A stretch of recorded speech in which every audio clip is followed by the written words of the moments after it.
नमस्कार, Sridevi classes YouTube channel पर आपका स्वागत है। हमारी प्लेलिस्ट एनर्जी मैनेजमेंट में आज समझते हैं पावर फैक्टर इंप्रूवमेंट के लिए जो कैपेसिटर की साइज कैलकुलेशन होती है और जो पोजीशन का डिसीजन होता है वो किस प्रकार करते हैं। तो शुरू करते हैं आज की स्टडी। अधिकांश एलटी डिस्ट्रीब्यूशन सिस्टम में इंडक्टिव लोड की बहुतायत होने से एक लैगिंग लो पावर फैक्टर की स्थितियां, जहां पावर फैक्टर 0.6 से 0.7 के बीच में रहता है, उससे बहुत ज्यादा डिस्ट्रीब्यूशन सिस्टम में लॉसेस होते हैं। इस पुअर पावर फैक्टर को इंप्रूव किया जा सकता है अगर हम इंडिविजुअल इंडक्टिव लोड के पैरेलल में शंट कैपेसिटर्स लगा दें, या फिर एलटी डिस्ट्रीब्यूशन में जो 11 केवी से 415 वोल्ट का 3 फेज ट्रांसफार्मर है, डिस्ट्रीब्यूशन ट्रांसफार्मर, उसकी एलटी साइड में कैपेसिटर बैंक का कनेक्शन कर दें। एक पावर सिस्टम में पावर फैक्टर इंप्रूवमेंट से हम लाइन करंट को घटा सकते हैं और जो रिएक्टिव पावर का सर्कुलेशन हो रहा है जनरेटर साइड से लोड की तरफ, उसे रोक सकते हैं। जब पावर सिस्टम में रिएक्टिव पावर की डिमांड वेरिएबल हो तो या तो हम एक automatic power factor controller unit लगा सकते हैं जो एक micro controller based power factor relay से कॉन्टेक्टर की मदद से कैपेसिटर की स्विचिंग लोड के हिसाब से करेगी, और या फिर हम जो एवरेज रिएक्टिव पावर किलोवाट में आ रही है उसका 2/3 कैपेसिटी का फिक्स्ड अमाउंट सिस्टम में लगा के पावर फैक्टर को इंप्रूव कर सकते हैं। पावर यूटिलिटी के सभी इक्विपमेंट, चाहे वो जनरेटर हो, ट्रांसफार्मर हो या ट्रांसमिशन लाइन हो, उसकी रेटिंग केवीए में होती है, जबकि जो यूटिलिटी कंपनी का रेवेन्यू जनरेशन होता है वो रियल पावर आउटपुट किलोवाट पे डिपेंड करता है। अगर किसी सिस्टम का पावर फैक्टर पुअर है तो इसका सीधा अर्थ है कि पावर सप्लाई यूटिलिटी अपने रिसोर्सेज का पुअर यूटिलाइजेशन कर रही है, क्योंकि वो सिस्टम में नॉन प्रोडक्टिव रिएक्टिव पावर का सर्कुलेशन भी बना रही है। अगर किसी पावर सिस्टम में पावर फैक्टर पुअर है तो इसका मतलब है कि उसके जनरेटर, ट्रांसफार्मर, ट्रांसमिशन लाइन के कंडक्टर सभी के साइज बड़े हो जाएंगे, यूटिलिटी का कैपिटल एक्सपेंडिचर बढ़ेगा, साथ में लॉसेज और वोल्टेज रेगुलेशन की प्रॉब्लम भी बढ़ेगी। एक यूटिलिटी कंपनी अपनी एफिशिएंट परफॉर्मेंस के लिए लॉसेज और वोल्टेज रेगुलेशंस को कम करने के लिए अपने सारे कंज्यूमर्स को फोर्स करती है कि वो अपना पावर फैक्टर एटलीस्ट 0.9, कभी ये लिमिट 0.95 भी रखी जाती है, मेंटेन करें। अगर पावर सिस्टम में पावर फैक्टर इंप्रूव्ड और हायर रहेगा, यूनिटी के करीब रहेगा, तो यूटिलिटी की अर्निंग कैपेसिटी बढ़ेगी। इसीलिए यूटिलिटी कंपनी अपने कंज्यूमर्स को या तो इंसेंटिव्स देती है ताकि वो अपना पावर फैक्टर 0.95 से भी हाई रखें, या फिर उन पे पेनल्टीज लगाते हैं ताकि वो अपना पावर फैक्टर 0.9 से कम ना रख सकें। ऐसी स्थिति में हम समझ सकते हैं कि एक इंप्रूव्ड पावर फैक्टर यूनिटी के करीब होना दोनों कंज्यूमर और पावर यूटिलिटी के लिए बेहतर है। इलेक्ट्रिक पावर सिस्टम में पुअर लैगिंग पावर फैक्टर का सबसे बड़ा कारण इंडक्टिव लोड की डोमिनेंस है, जिसमें सबसे बड़ा हिस्सा इंडक्शन मोटर्स का है। हमारी टोटल पावर कंजम्पशन का 40% से भी ज्यादा भाग इंडस्ट्रियल सेक्टर का कंजम्पशन है, जिसमें सबसे बड़ा हिस्सा जो उनकी मेन ड्राइव मोटर है, इंडक्शन मोटर, उसका है। लगभग सारा एग्रीकल्चर लोड पंप के साथ इंडक्शन मोटर से चलता है। इसी तरह से डोमेस्टिक, कॉमर्शियल और इंस्टीट्यूशनल साइड में भी काफी बड़ा हिस्सा इंडक्शन मोटर के लोड का है। इन मोटर्स में स्टेटर और रोटर के बीच में एयर गैप में वर्किंग फ्लक्स बनाने के लिए एक लैगिंग पावर फैक्टर का मैग्नेटिक फील्ड में मैग्नेटाइजिंग करंट की नीड होती है, और ये मोटरें जब बहुत कम भार पे या नो लोड के पास होती हैं तो इनका पावर फैक्टर बहुत पुअर 0.2 से 0.4 के बीच में होता है, और फुल लोड पे भी इनका पावर फैक्टर इंप्रूव होके 0.8 के आसपास ही रहता है। जरा समझते हैं कि एक इंडक्शन मोटर के लिए पावर फैक्टर इंप्रूवमेंट के लिए शंट कैपेसिटर की कैलकुलेशन कैसे की जाती है। एक सीधा अंगूठा छाप नियम हो सकता है जिसमें हम मोटर के जो रेटिंग डाटा है उनका इस्तेमाल करते हैं, और जो मोटर का नो लोड करंट है उसका 90% अमाउंट किलोवाट कैपेसिटी हो जाएगी एक 3 फेज इंडक्शन मोटर में पावर फैक्टर इंप्रूवमेंट के लिए, एक रफ थंब रूल के हिसाब से। कल्पना करें कि एक मोटर का नो लोड करंट एम्पियर में 50 एम्पियर है, 50 एम्पियर का 90% 45 हो गया, और 45 न्यूमेरिक वैल्यू का किलोवाट कैपेसिटी अगर हम इस मोटर के साथ लगा दें जिसका नो लोड करंट 50 एम्पियर है, तो हमारा पावर फैक्टर इंप्रूव हो जाएगा। और हमें क्योंकि पावर फैक्टर लीडिंग साइड में ना जावे, इसलिए इस तरह की जो कैपेसिटर कैलकुलेशंस होती हैं उसमें ये 45 किलोवाट एक मैक्सिमम लिमिट है, अन्यथा हमें कैपेसिटर इससे कुछ छोटी लिमिट का भी लगा लेना चाहिए। कई बार हमें नो लोड करंट मोटर का मालूम नहीं होता है, फुल लोड रेटिंग करंट दी हुई होती है, तो ऐसी स्थिति में हम नो लोड करंट को फुल लोड करंट का 30% मान सकते हैं। कल्पना करें कि एक मोटर का फुल लोड करंट 100 एम्पियर दिया हुआ है रेटिंग प्लेट पे, तो उसका नो लोड करंट उसका 30% मान लेते हैं 30 एम्पियर हो गया। 30 एम्पियर का 90% 27 किलोवाट की यूनिट में अगर कैपेसिटर लगा दिया जाए या इससे कुछ छोटी वैल्यू का, तो इस मोटर का पावर फैक्टर इंप्रूव हो जाएगा। एक और अंगूठा छाप नियम है कि मोटर की जो रेटिंग एचपी में दी हुई है उसकी 30% वैल्यू का किलोवाट आप लगा दें, पावर फैक्टर इंप्रूवमेंट की राइट कंडीशंस आ जाएंगी। जैसे 100 एचपी की इंडक्शन मोटर है तो 100 का 30%, 30 और 30 किलोवाट का कैपेसिटर इस 100 एचपी की मोटर का पावर फैक्टर रीजनेबली इंप्रूव कर देगा। जब इस तरह से हम सरल सीधे तरीकों से कैपेसिटर की कैलकुलेशंस करते हैं तो ये हमें हमेशा ध्यान रखना चाहिए कि कैपेसिटर की रेटिंग किलोवाट में उसके नो लोड मैग्नेटाइजिंग किलोवाट से कभी भी ज्यादा नहीं होनी चाहिए। अगर हम बड़ी वैल्यू का कैपेसिटर लगा देंगे तो मोटर के टर्मिनल्स पे खतरनाक ओवर वोल्टेज ट्रांजिएंट्स की कंडीशंस आ सकती हैं, उससे टॉर्क में वेरिएशंस आ सकते हैं। इसीलिए मोटर मैन्युफैक्चरर जब हम थंब रूल कैलकुलेशन से कैपेसिटर लगाने की बात करते हैं तो पावर फैक्टर इंप्रूवमेंट के लिए जो मैक्सिमम किलोवाट कैपेसिटर लगाया जा सकता है उसको स्पेसिफाई करते हैं, उससे ज्यादा वैल्यू का कैपेसिटर लगाने की मनाही करते हैं। मैथमेटिकल कैलकुलेशन से हम ज्यादा बेहतर तरीके से कैपेसिटर की कैलकुलेशंस कर सकते हैं अगर मोटर के हमें रियल पावर आउटपुट किलोवाट में मालूम हो। इन कैलकुलेशंस के लिए हमें मोटर का बिना कैपेसिटर करेक्शन के क्या पावर फैक्टर फुल लोड पे एग्जिस्ट कर रहा है और हमारा टारगेट पावर फैक्टर जो अक्सर 0.9 होता है वो जानकारियां दी हुई होती हैं। तो हम जो शुरुआती पावर फैक्टर है, जो पावर फैक्टर एंगल का कोसाइन है और टारगेट पावर फैक्टर एंगल है, नया पावर फैक्टर एंगल φ2 है, उन दोनों के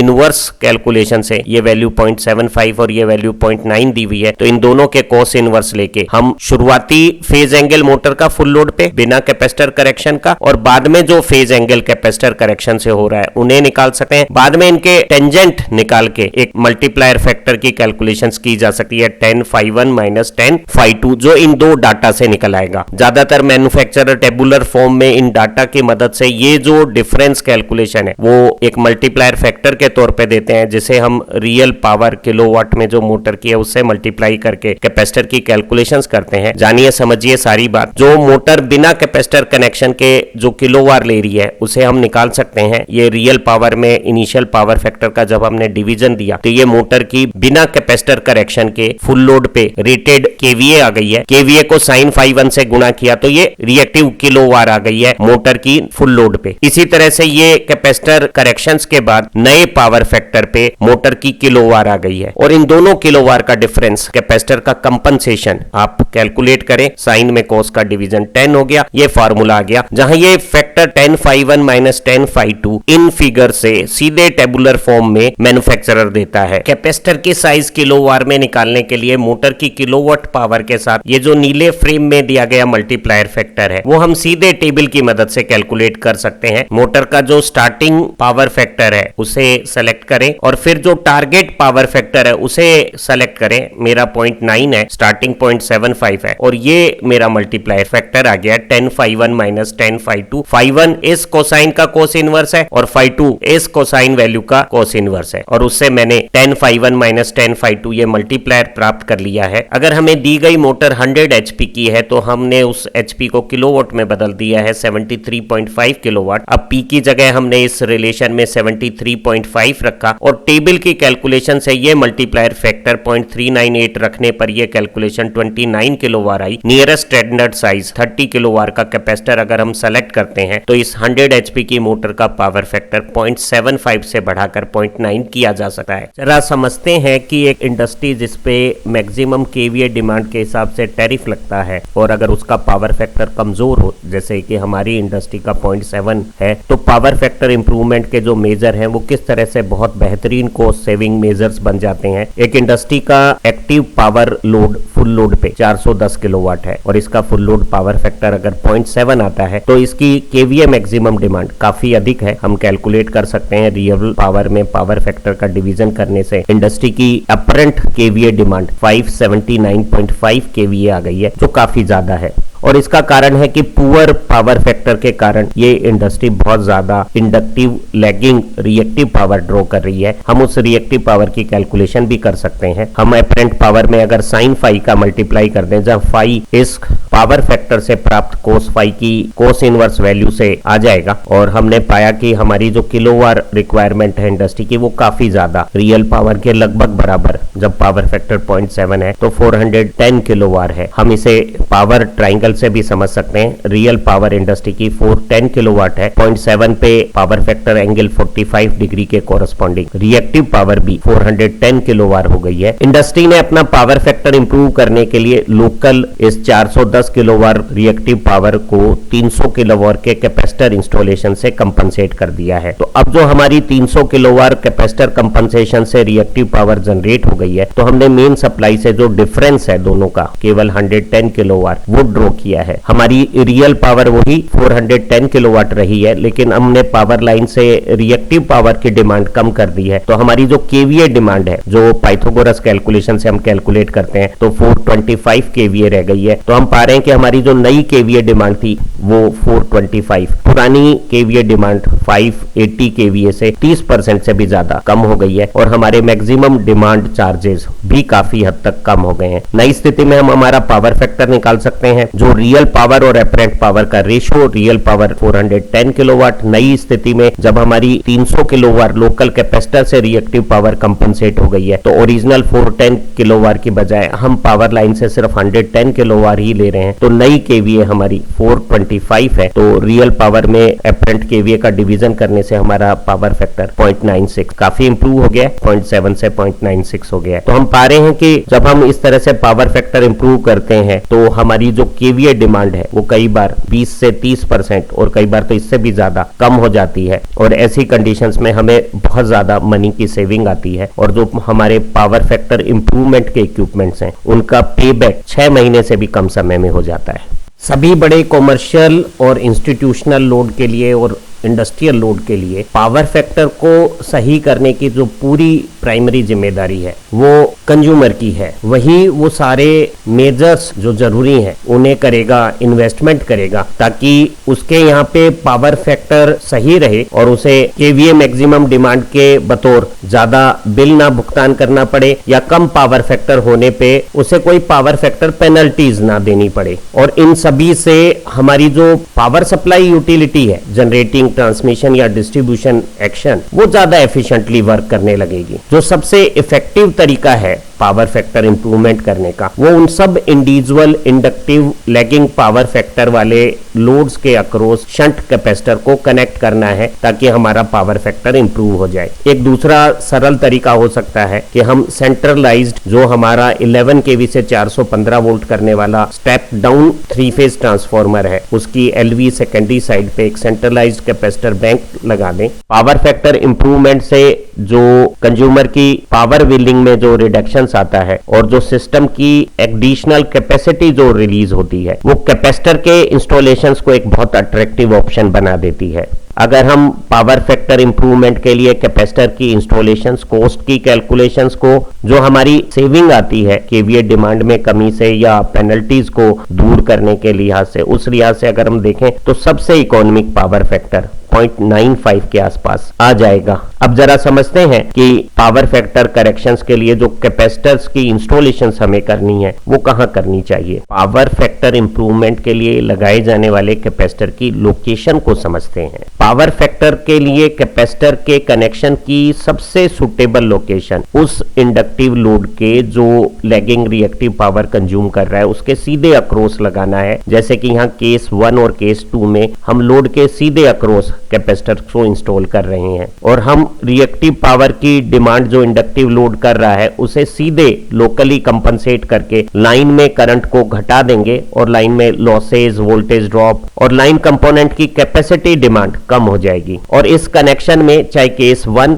जिसमें हम थर्मल जो हमारा बाईमेट्रिक ओवरलोड प्रोटेक्शन है उसके बाद मोटर के सिरों पर सीधे कैपेसिटर लगा रहे हैं, या केस 2 जिसमें हम स्टार्टर के बाद कैपेसिटर को इंस्टॉल कर रहे हैं लेकिन थर्मल ओवरलोड प्रोटेक्शन सिर्फ मोटर के करंट के साथ काम कर रहा है। इन दोनों ही स्थितियों में जब स्टार्टर को हम मोटर कनेक्ट करने के लिए ऑन करेंगे तभी कैपेसिटर स्विच ऑन होगा, और जब मोटर को स्टार्टर से बंद किया जाएगा तो कैपेसिटर भी सप्लाई से डिस्कनेक्ट, डी एनर्जाइज हो जाएगा। केस 1 और केस 2 दोनों में स्टार्टर की मदद से कैपेसिटर और मोटर दोनों की स्विचिंग हो जाएगी, हमें अलग से कोई स्विचिंग डिवाइस की आवश्यकता नहीं पड़ेगी। लेकिन केस 1 में जब हम कैपेसिटर की इंस्टॉलेशंस को थर्मल थर्मल ओवरलोड रिलीज के बाद लगाते हैं तो यहाँ थर्मल ओवरलोड का करंट इंडक्शन मोटर की रिएक्टिव पावर कैपेसिटर की लीडिंग रिएक्टिव पावर से कंपनसेट होने के कारण घट जाएगी। तो हमें इस ओवरलोड की जो ट्रिप सेटिंग है उन्हें अप्रोप्रिएट तरीके से थोड़ा लोअर करना पड़ेगा ताकि हमें मोटर का सही तरीके से प्रोटेक्शन मिलता रहे। ये जो 2 नंबर परिपथ की स्थिति है पीली हाईलाइट में दिखाई हुई, वो हरी हाईलाइट वाले 1 नंबर स्थिति की माफी की स्टार्टर से कंट्रोल हो रही है और सीधे लोड के अक्रॉस कैपेसिटर का कनेक्शन कर रही है। बस दोनों में एक फर्क है कि जो हमारी ओवरलोड रिलीज है पहले केस में वो मोटर के कंपनसेटेड रिड्यूस करंट के साथ की जानी चाहिए। तो एक नई इंस्टॉलेशन में तो हम इसे कर सकते हैं, लेकिन एक पुरानी इंस्टॉलेशन में अगर हम कैपेसिटर से पावर फैक्टर इंप्रूवमेंट के कनेक्शंस करते हैं और हम थर्मल ओवरलोड रिलीज को बदलना नहीं चाहते हैं, जैसे कि ज्यादातर पैनल मैन्युफैक्चरर पसंद करते हैं, वो कैपेसिटर को स्टार्टर के बाद लेकिन थर्मल ओवरलोड रिलीज से पहले लगाना पसंद करेंगे। ऐसी स्थिति में यहां तो हमें कंपनसेटेड लाइन करंट मिलेगा, लेकिन ओवरलोड रिलीज मोटर के ओरिजिनल करंट पे ही काम करेगी, तो हमें ओवरलोड रिलीज को बदलने की जरूरत नहीं पड़ेगी। तो हम समझ सकते हैं कि जो 1 नंबर स्थिति और 2 नंबर स्थिति में कैपेसिटर के कनेक्शंस हैं वो दोनों लगभग एक समान तकनीकी रूप से काम कर रहे हैं। बस स्थिति 1 में हमें थर्मल प्रोटेक्शंस में कुछ मॉडिफिकेशंस करने पड़ेंगे, जबकि 2 नंबर स्थिति पहले से किसी थर्मल ओवरलोड रिलीज के साथ काम करने वाली मोटर में बाद में कैपेसिटर लगाने के लिए उपयुक्त है और हमें दूसरी स्थिति में थर्मल प्रोटेक्शंस को रीसाइज करने की जरूरत नहीं है। केस 3 की स्थिति कैपेसिटर जो पावर फैक्टर इंप्रूवमेंट के लिए हमने लगाया है वो पहली 2 केस स्थितियों से डिफरेंट है। जहां पहली 2 स्थितियों में स्टार्टर से ही कैपेसिटर की स्विचिंग हो रही है, वहां इस तीसरी स्थिति में हमें एक स्पेशल सर्किट ब्रेकर या कैपेसिटर ड्यूटी कॉन्टेक्टर के सेटअप के साथ कैपेसिटर की स्विचिंग करनी होगी। अगर हम एक से ज्यादा मोटरों को एक साथ सेंट्रलाइज पोजीशन से कॉस्ट इफेक्टिव तरीके से एक बड़ी रेटिंग के कैपेसिटर से पावर फैक्टर इंप्रूवमेंट करना चाहते हैं और एक सिंगल पोजीशन से सारे प्लांट के पावर फैक्टर को मॉनिटर और कंट्रोल करके ऑपरेशन चाहते हैं, तो ये जो केस 3 की स्थिति है वो ज्यादा बेहतर मानी जाएगी। जब हम किसी इंडस्ट्री में पावर फैक्टर इंप्रूवमेंट के लिए automatic power factor controller panel बना रहे हैं तो इस पैनल को अक्सर केस 3 वाली पोजीशन में लगाते हैं, जहां एक रिले सीटी और पीटी से जो करंट और वोल्टेज के सिग्नल से पावर फैक्टर मेजर करेगी उसे एक माइक्रो कंट्रोलर सर्किट कॉन्टेक्टर्स को ड्राइव करने के काम में लेगा और अप्रोप्रिएट साइज के कैपेसिटर्स को कनेक्ट करके हम पावर फैक्टर को रेगुलेट करते हैं। जो केस 3 हमारा ये जो सर्किट कॉन्फ़िगरेशन है वो तब बहुत सुविधाजनक होगा जब हमारी मोटरों में बार बार हम जॉगिंग ऑपरेशन कर रहे हैं या उनकी लोडिंग में वेरिएशंस हो रहा है और हमें पावर फैक्टर कंपनसेशन के लिए वेरिएबल कैपेसिटर की आवश्यकता है, या मोटरों में स्विचिंग हो रही है, बार बार फीड रिवर्सल किया जा रहा है, तब भी हमें ये जो सेंटर लोकेशंस पे लगाया गया एक सिंगल कैपेसिटर बहुत सारी मोटरों पे पावर फैक्टर का जो करेक्शंस कर रहा है वो ज्यादा फायदेमंद होगा। हालांकि इस केस 3 में एक समस्या है, जब हमारी मोटर लोड अंडर रेटेड हो जाएगा तो ये कैपेसिटर कई बार ओवर कंपनसेशन करके लीडिंग पावर फैक्टर की तरफ हमारे सिस्टम को ले जा सकता है, खासतौर से जब मोटरों पे लाइट लोड कंडीशन एग्जिस्ट कर रही है। इस तीसरी कंडीशंस में यहाँ मेन लाइन के आगे तो करंट रिड्यूस हो गया है कंपनसेशन से रिएक्टिव पावर के, लेकिन ये जो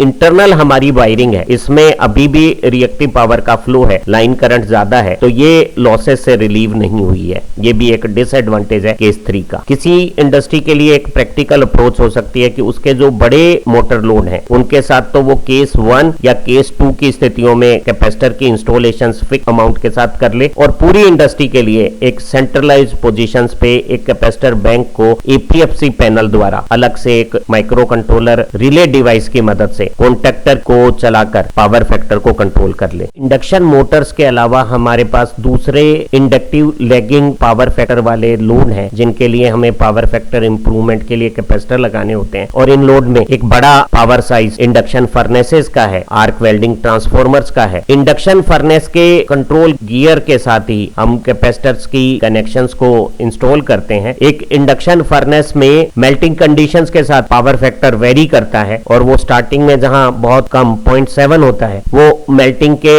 एंड साइकिल में बढ़कर 0.9 हो जाता है, तो हमें अकॉर्डिंगली वेरिएशन करना पड़ता है कैपेसिटर की रेटिंग पे। इसी तरह से एक वेल्डिंग ट्रांसफॉर्मर में भी लोड वेरिएबल होता है, पर हम एक ट्रांसफॉर्मर के एवरेज पावर फैक्टर को 0.35 मानते हुए वेल्डिंग ट्रांसफॉर्मर की प्राइमरी के अक्रॉस एक पावर फैक्टर इंप्रूवमेंट के कैपेसिटर को लगाते हैं। एक कंज्यूमर और पावर यूटिलिटी दोनों के लिए पावर फैक्टर करेक्शंस के बहुत ज्यादा फायदे हैं। जरा इन्हें समझते हैं। एक कंज्यूमर का बेनिफिट उसकी डिमांड चार्जेस जो मैक्सिमम केवीए डिमांड पे लगता है वो उसका कम होना है, या उस पर जो penalties lower power factor maintenance के कारण हो रही है उन्हें हटना है, या उसे अच्छे पावर फैक्टर मेंटेन करने पर मिलने वाला इंसेंटिव भी एक बोनस हो सकता है। वहीं एक कंज्यूमर और यूटिलिटी दोनों में इंक्रीज्ड पावर फैक्टर के कंडीशंस में सिस्टम लॉसेस घटते हैं और हमारे प्लांट की लोड कैरिंग कैपेबिलिटीज इंक्रीज होती है। इसके साथ साथ हमें कुछ एनर्जी सेविंग के एनवायरमेंटल बेनिफिट भी मिलते हैं। जरा एक एक को समझते हैं। रिड्यूस डिमांड चार्जेस या पेनल्टीज का हटना। ज्यादातर जो इलेक्ट्रिक यूटिलिटीज हैं वो बड़े कंज्यूमर पे मैक्सिमम केवीए डिमांड के हिसाब से मीटरिंग करके टैरिफ इंपोज करती हैं। अगर हमारा पावर फैक्टर लो है तो मेजर्ड केवीए बहुत ज्यादा हो सकती है और ऐसी स्थिति में हमें ज्यादा पेमेंट्स करने पड़ सकते हैं। और अगर हम पावर फैक्टर को इंप्रूव कर लेते हैं पावर फैक्टर करेक्शन से तो हमारे डिमांड चार्जेस कम हो जाएंगे और हमारा इलेक्ट्रिसिटी बिल कम हो जाएगा। पावर फैक्टर इंप्रूव करने का एक बहुत बेहतरीन फायदा हमारी लोड कैरिंग कैपेबिलिटीज का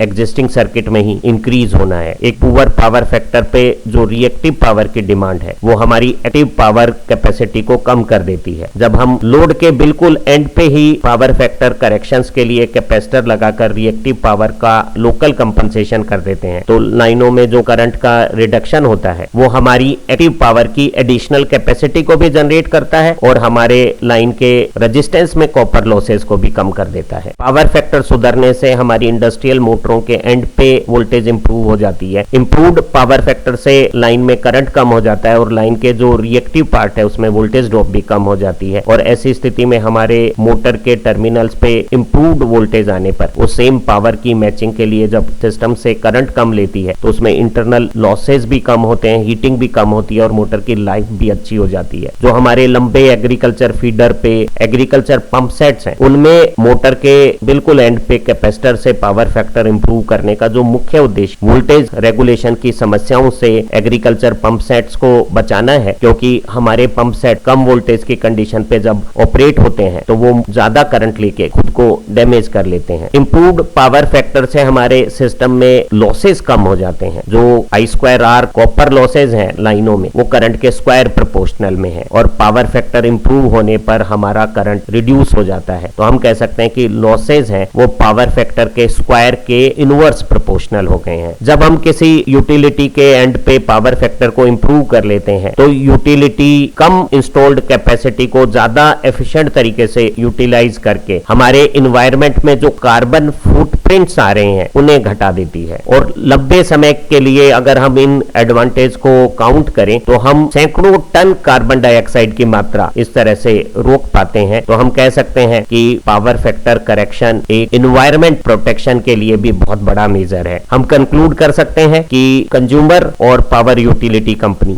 दोनों के लिए पावर फैक्टर इंप्रूवमेंट करना इंपॉर्टेंट है। जहां कंज्यूमर लो पावर फैक्टर से जो पेनल्टी चार्जेस लग रहे हैं या मैक्सिमम केवीए डिमांड ज्यादा होने से ज्यादा बिल पेमेंट कर रहा है उससे बचत आएगी, वहीं यूटिलिटी के लिए न केवल पावर लॉसेस कम होंगे बल्कि उसकी पावर सप्लाई करने की कैपेसिटी इंक्रीज हो जाएगी। तो हम कह सकते हैं कि पावर फैक्टर इंप्रूवमेंट हमारे पावर सिस्टम के लिए सबसे सरल, सहज और पहला एनर्जी कंजर्वेशन मेजर होना चाहिए। आज की इस वीडियो से पावर फैक्टर इंप्रूवमेंट के लिए कैपेसिटर के साइज की कैलकुलेशन कैसे करते हैं और पावर फैक्टर इंप्रूवमेंट के कैपेसिटर की पोजीशन क्या होनी चाहिए उसे आप अच्छी तरह से समझ गए हैं। हमारी इसी श्रृंखला में एनर्जी मैनेजमेंट प्लेलिस्ट की दूसरी वीडियो से आपकी विषय समझ और अच्छी होगी और आप power electronic, basic electronic, power system, instrumentation और कंट्रोल प्लेलिस्ट में भी बहुत बेहतरीन वीडियो पाएंगे। आप अच्छा पढ़ें, तरक्की करें। Have nice time. Thank you very much.